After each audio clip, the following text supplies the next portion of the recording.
2025 is almost wrapped up, and now is the perfect time to go back and check out some of the best free-to-play games that came out this year. From big AAA releases to surprises indie hits, 2025 actually gave us a solid mix of shooters, RPGs, party games, even some wild experimental stuff. And if you missed any of these games, don't worry, I got you covered. So sit back, relax, let's jump into 20 of the best free games of 2025.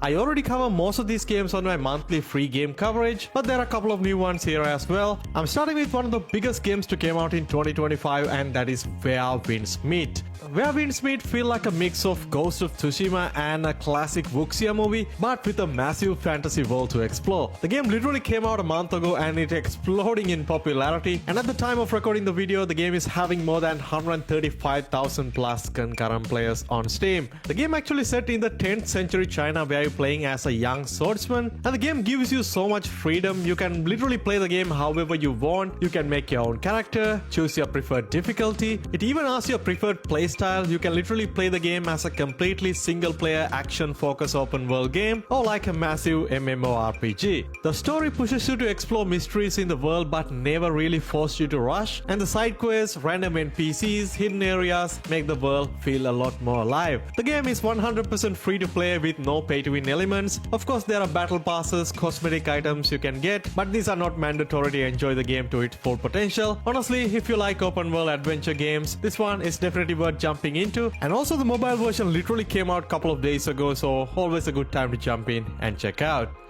Alright, next up we got Skate, and yes, Skate is finally back and now it's completely free to play. It is a big open world for skaters where you can hang out, practice tricks, crash, repeat, just vibe with friends. It is more like a social experience, social game, so there is no strict story. The whole point is to mess around in the huge city, filled with rails, ramps, gaps and weird spots to practice your combos. The controls are much smoother and easy to understand, and even falling down is fun because animations are goofy. The game really shines when you play with other people. You can join random sessions, try to beat each other tricks, and imagine some of those tricks that you can pull off if you spend a little bit more time understanding and learning the game. It's pretty cool, pretty casual, more like a chill sandbox playground for skaters. Definitely give it a try if you haven't played it already. Alright, next up we got Delta Force Black Hawk Down, the single player campaign that came to Delta Force earlier this year. A lot of people already forget about it. This one is a complete remake of the classic Black Hawk Down campaign, built from the ground up using the Unreal Engine 5. It is much more slow, methodical, hardcore compared to the multiplayer portion of the game. There are so many narrow streets, rooftop snipers, sand-filled towns and intense urban firefights. But right now if you go to the Steam page, you can see truckload of negative and mixed reviews on the game. That is mainly because the game is honestly way too hard to play as a solo player. It is nearly impossible to complete the campaign without the help of your friends. So if you're more of a single player guy, try to complete this campaign. I wouldn't recommend downloading this one, but if you got a few friends who love playing tactical shooters and enjoy a 6-hour campaign like this, I'm sure you're gonna have a fun time playing this one. Fragpunk is one of the most refreshing hero shooters in years. It mixes typical fast-paced 5v5 gunfights with a card system that change rules every round. The game looks good, it plays well, but I feel like a lot of people already moved on. The tactical shooter market right now, it's a bit tricky to navigate. There are so many games that already have a core foundation, the game like Valorant, Overwatch, Counter-Strike, and honestly not a lot of space for a new game like Fragpunk. But I had my fun playing the game at launch. The game had a very healthy concurrent play count, and in my review I mentioned the competitive aspect of the game. It's a bit overwhelming with this new shortcut system. It is unique and fun to play, but I found the casual modes, the arcade modes, are much more fun to play, and the shortcut system does work really well even in a simple game mode like Team Deathmatch.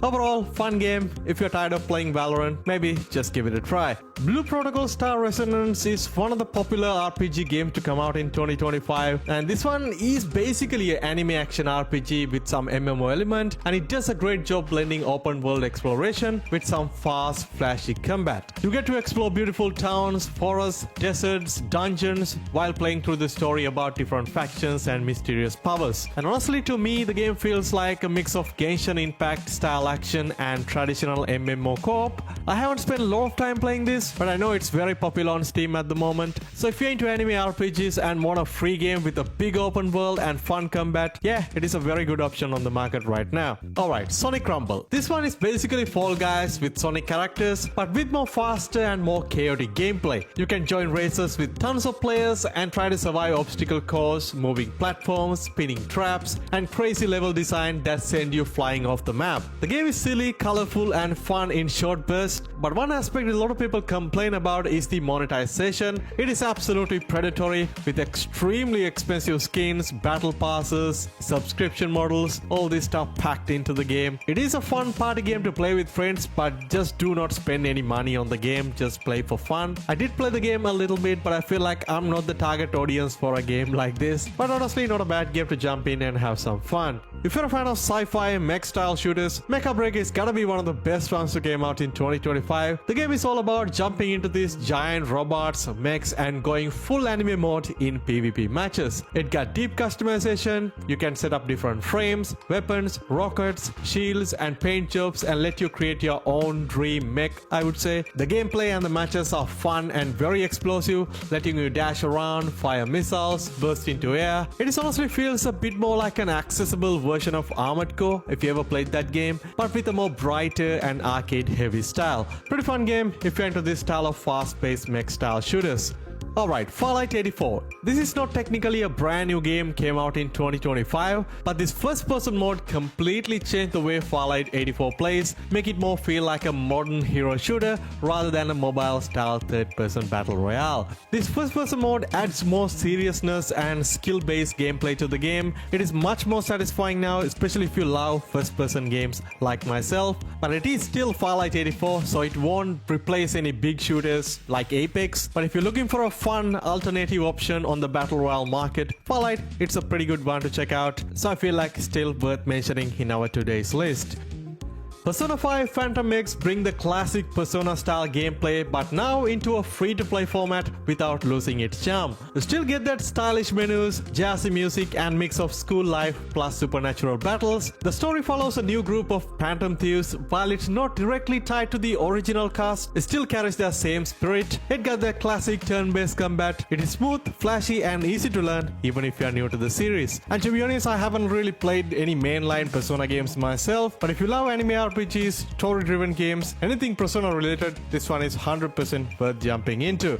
Game of Thrones King's Road is an open world action RPG, came out in 2025 that sets in the Game of Thrones universe. It leans heavily into the political and the war side of Westeros. You get your own story to follow, plus you can join large-scale battles across iconic locations like Winterfell and King's Landing. Unfortunately, this game is not available in certain regions. It's not showing up on my Steam, so I never got to play the game honestly, but I heard good things about the story, the combat and the exploration. But as a free-to-play title, this one got some predatory monetization packed into the game with some pay-to-win elements. It is very disappointing and something to keep in mind if you decide to jump into the game. Next up we got Smite 2, the next-gen sequel to the popular third-person MOBA Smite. And this one takes everything the first Smite game did well and give it a bit of a fresh layer of polish. Still got that unique third-person MOBA style where you play as gods from different mythologies, but the graphics and the animation are way more smoother. I would say the game is still super beginner-friendly compared to top-down MOBA like Dota because you can actually aim your abilities. The game is still on early access on Steam and doing pretty decently at the moment, so if you're someone who enjoys the original game or if you're a new player looking for a fresh start, this is a perfect time to jump in. The free-to-play first-person shooter market is stuck with popular games that are doing really well, especially games like Finals, but all the other ones just come and go and nowhere to be found in a few months' time. But one game that really stand out in 2025, it had to be Arena Breakout Infinite. This one is basically free-to-play Tarkov but with cleaner visuals and easy onboarding. You load into a big map, loot everything you can find, fight other players, and try to extract without dying. The gunplay is hardcore and realistic, and the sound design helps you to keep track of enemies through footsteps and gunshots. The game had a bit of a rough launch onto early access back in last year. It was only available on their official launcher, but now the game is fully available on Steam. Great time to jump in and enjoy one of the best games of 2025. Alright, moving on, next up we got few indie smaller titles that I enjoy in 2025, starting with a very casual game called Cheese Rolling. This one is one of those games that doesn't take itself too seriously at all, and you're literally chasing a giant cheese wheel down the steep hill while your character flips, trips and ragdoll all the way down. The physics are intentionally ridiculous and it is half of the fun. You can unlock new characters and try new maps and compete with your friends to see who actually reached the cheese first. Cool little party game. Everybody loved it on Steam and right now having overwhelmingly positive reviews, so you might as well give it a try and have some fun. Black Sigma is one of those games that went under a lot of people's radar and I haven't seen anybody talking about this at the moment. It's a very unique third-person action style of a shooter and you're playing as masters from this rival organization fighting to dominate the city's underworld. It's a mix of third-person hand-to-hand melee combat and close-range gunfight with pistols. It is quite unique and feel like a fighting game meet with third-person shooter. It is primarily a multiplayer game with multiple game modes. There are 6v6 strategic matches, intense 3v3, 1v1 duels, there's a free-for-all mode, and at the moment the game is still on early access with mostly positive reviews. Splitgate 2 is one of those games that I was really excited to jump in 2025, but turned out it was one of the worst games came out. I already talked about the whole Splitgate 2 saga before, so I'm not going to talk about them again, but I feel like the game has a one last chance before it vanishes, and that is going to be the December 17th as they try to relaunch the game as Splitgate Arena Reloaded. And this version promised to bring the best of Splitgate 1 and Splitgate 2 combined into a one package with the classic arena shooter feel. But to be honest, I'm kind of skeptical. I kind of lost all hope, so I don't really expect too much from this launch, but of course it is something we have to wait and see in a couple of days time.